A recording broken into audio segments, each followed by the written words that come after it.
Bonjour à tous. Alors, aujourd'hui, cette vidéo risque d'être un peu plus courte que prévu. Je voudrais vous parler de la souffrance animale.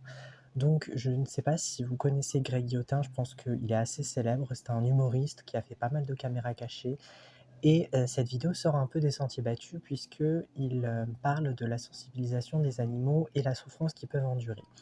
Alors, dans cette vidéo, il y a aussi deux spécialistes en zoologie qui vont dénoncer les conditions dans lesquelles les animaux sont enfermés et sont privés de leur instinct grégaire, de leur instinct naturel, mais aussi de leur environnement.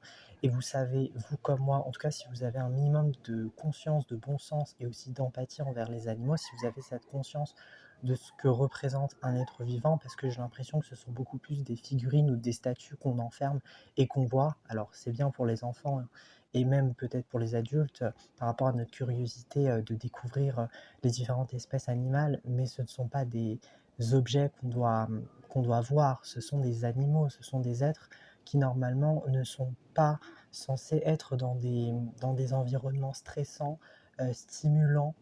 Alors je parle de stimulation parce que généralement on va adopter des méthodes pour faire tenir les animaux dans un minimum de conscience et d'éveil parce que au bout d'un moment si le spectateur il voit un animal à moitié mort, hein, pardonnez-moi mais c'est exactement ce que je ressens, ou un animal qui s'ennuie et je pense particulièrement aux singes, aux gorilles, chimpanzés, ça va faire que il y aura un sentiment de malaise parce que ces animaux ne vont pas nous renvoyer ce à quoi on s'attendait d'eux, c'est-à-dire des êtres d'amour, de bonheur, de félicitude. Sauf que tout ça, ce n'est juste qu'une construction chimérique de notre ego. C'est-à-dire que nous, on se pense sauveurs des animaux en essayant de faire tout notre possible pour préserver une espèce, alors que c'est totalement faux. Et là, j'en viens à parler des spécialistes qui se croient être supérieurs aux animaux et donc qui décident d'effectuer des actions comme le fait de créer des zoos, donc des espaces publics où on peut voir ces animaux-là dans leur environnement artificiel qui n'est pas du tout naturel, hein, évidemment. Mais j'ai l'impression que on a des œillères et qu'on ne veut pas voir la souffrance telle qu'elle l'est. On dit oui, ces animaux ils s'ennuient, mais quand il y a de l'ennui généralement, et surtout pour un être vivant, alors pour un humain ça peut avoir un objet de réflexion beaucoup plus complexe, mais pour un animal, s'il s'ennuie, ça veut dire qu'il n'est pas en accord avec son environnement, il n'est pas du tout en accord aussi avec sa vie. Donc c'est comme si vous privez un humain, en titre de comparaison, peut-être que ça va vous décanter beaucoup plus de choses en vous. C'est comme si vous mettiez un humain et que vous lui dites oui, toi, je vais t'enfermer pendant 50, 80 ans dans un zoo. Tu vas avoir des gens qui vont te regarder. Donc, tout ce que tu fais, tous tes gestes, toutes tes pensées, toutes tes émotions, tu vas être scruté H24. Donc, à partir de là, vous vous direz waouh, faut quand même être fou pour se laisser enfermer et pour se laisser aussi voir. Donc c'est exactement le même raisonnement que je fais aux animaux. Ceux qui me disent, que l'humain, tend un peu à penser pour l'animal, donc là c'est un courant de pensée qui est beaucoup plus axé vers, le fait qu'un humain peut s'approprier des émotions animales qui ne sont en réalité pas les leurs. Mais je tenais à vous dire que l'empathie, elle est valable à la fois pour l'humain et aussi pour l'animal, mais aussi pour le monde organique, c'est-à-dire pour les plantes, pour le monde minéral. Donc tout est objet de sensibilisation et c'est ça que les gens n'ont pas compris, c'est que on croit pouvoir aider la cause animale en allant aux zoos, en découvrant des espèces. Alors, je ne veux pas avoir de jugement, mais je me rappelle en tout cas que pour moi, lorsque j'étais enfant, j'aimais beaucoup aller au zoo du Jardin des Plantes. D'ailleurs, c'est ce zoo qui est relaté dans cette vidéo de Greg Guillotin. Mais je n'avais pas pris une réelle conscience et l'ampleur de ce que c'était d'être enfermé. Parce que pour moi, je voyais juste un animal, alors certes malheureux, en tout cas j'arrivais à décrypter les émotions négatives.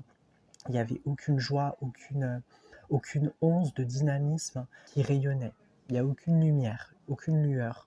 Donc tout ça va faire que, même étant enfant, j'avais quand même des prérogatives pour cette sensibilisation-là. D'ailleurs, ma mère m'avait dit que elle n'irait jamais dans des zoos. Au début, j'avais pas compris son raisonnement, mais avec le recul, je me dis, mais elle avait totalement raison. Et je pense que c'est une des visions à adopter pour déjà boycotter tous ces zoos. Je parle aussi du zoo de Vincennes, même si les aménagements sont beaucoup plus sains pour les animaux. mais je tenais à dire que c'est pas la bonne solution. Il faut laisser, les animaux le droit, de se déplacer, le droit d'avoir leur instinct de survie, le droit aussi, de vagabonder, comme bon leur semble. Parce qu'en étant emprisonné, même si l'enclos est très, très vaste, hein, il y aura toujours une limite et cette limite, inconsciemment, ça va faire que l'animal ne va pas se sentir en sécurité. Il y a cette notion de sécurité d'ailleurs que je retrouve pas mal par rapport aux animaux et je sais que dans une vidéo, prochaine, je ferai, cette petite dédicace aux âmes animales, en tout cas aux âmes qui décident de s'incarner en tant qu'animaux et qui peuvent vivre soit l'expérience de la vie sauvage avec cette notion de liberté, de non-peur, de vas-y je fonce, ou au contraire des vies plus recluses, généralement elles sont karmiques. Et donc ces animaux vont expérimenter le fait d'être enfermés, de ne pas avoir accessoirement une vie qui leur correspond, mais c'est une étape de souffrance qui est validée par aussi une étape de joie et de béatitude, lorsque ces vies sont faites, dans des milieux, qui leur correspondent. À ceux qui, disent, oui, qu'il faut perpétuer, les espèces grâce aux zoos, je doute que ça soit la solution d'ailleurs. Alors si vous me suivez, vous savez pertinemment que je crois aux théories du complot. Alors pour moi, c'est la réalité, mais c'est le débat de chacun. Mais cette théorie complotiste vise à faire que le gouvernement veut maintenir en place des mécanismes déjà qui sont grégaires, qui sont beaucoup plus axés dans la ségrégation. Déjà, la ségrégation raciale a bel et bien existé.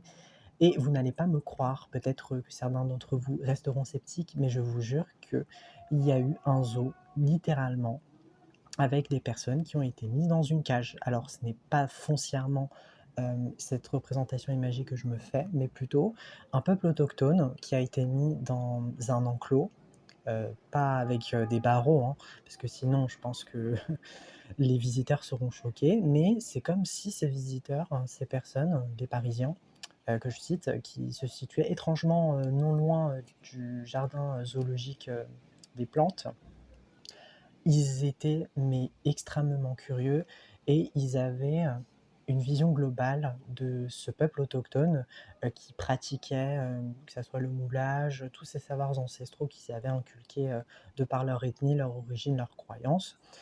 Et il y a une part de déshumanisation qui se fait parce qu'on les prend pour des produits de consommation.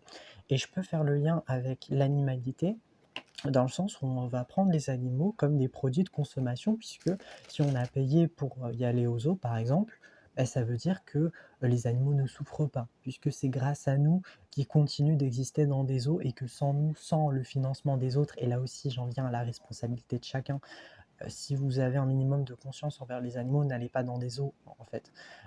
L'argument de préservation, pour moi, c'est totalement du bullshit. C'est juste un prétexte pour avoir, vous savez, la science infuse autour des animaux, les discours un peu invalidistes qui disent oui, mais les animaux, on les met parce qu'on ne veut pas que ces espèces disparaissent à l'avenir. Mais tout ça, c'est fait à cause de l'action humaine. Et même si ces espèces venaient à disparaître, ça serait fait dans une manière la plus naturelle. C'est-à-dire que c'est la nature qui décide de la vie ou de la mort de l'animal. Ce n'est pas à nous de le faire, hein. Donc même au niveau karmique, hein, je peux voir que les animaux ont comme une certaine haine, une peur, hein, voire une méfiance des humains. Et surtout ceux qui ont été emprisonnés malheureusement depuis des années dans des zoos. Je doute que ces animaux nous fassent confiance et ils nous voient littéralement comme des bourreaux des personnes. C'est à cause de nous finalement que ces animaux ont été enfermés et donc n'attendez pas d'amour, n'attendez aucun signe de lien avec eux puisque dans tous les cas ils n'en auront pas pour vous.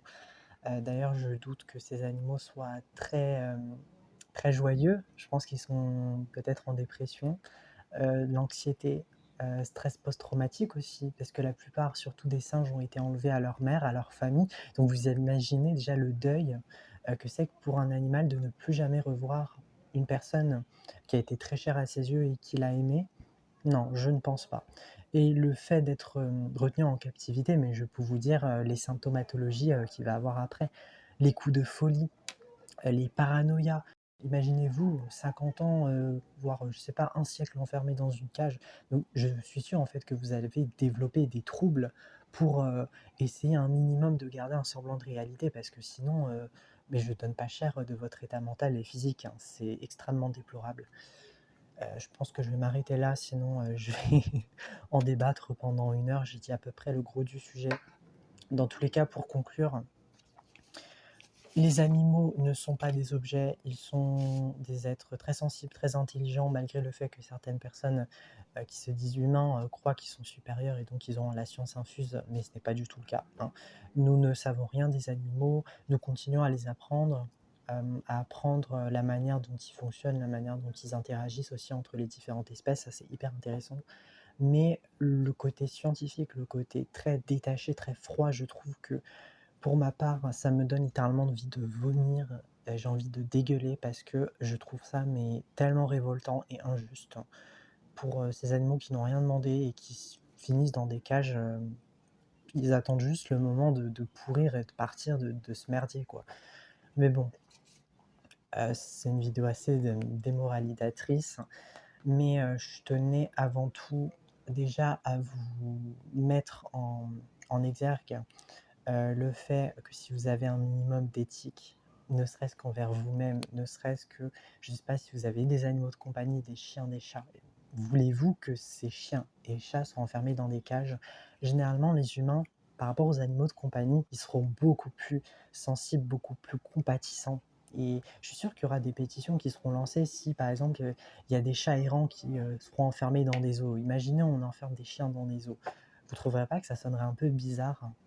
Donc là, je vous renvoie également aux autres animaux qui sont sauvages, qui sont domestiqués, peu importe, que ça soit des chevaux, des poneys, des zèbres, des lions, des serpents, des oiseaux, peu importe, même des insectes.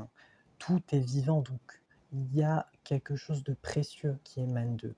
Et lorsqu'il y a une forme de vie, même microcellulaire, hein, je suis un peu dans l'abus, mais c'est pour vous faire prendre conscience que chaque vie est précieuse, nécessaire, et donc qu'elle n'a pas à être cloisonnée, qu'elle n'a pas à être objectiver sous le prétexte de conservation. Pour moi, ce n'est totalement et pas du tout le désir réel du gouvernement et surtout des zoos. Après, je ne pose pas de critique envers les vétérinaires, ceux qui prennent soin des animaux, mais je suis désolé de le dire, à mon avis, ces animaux-là, ce n'est pas seulement des soins, des choses très scientifiques qui leur permettront d'aller mieux, mais plutôt de retrouver un semblant d'amour, un semblant d'identification à travers que ça soit des membres extérieurs ou même le fait ne serait-ce que de visiter des autres territoires. Je pense que c'est aussi stimulant pour un animal.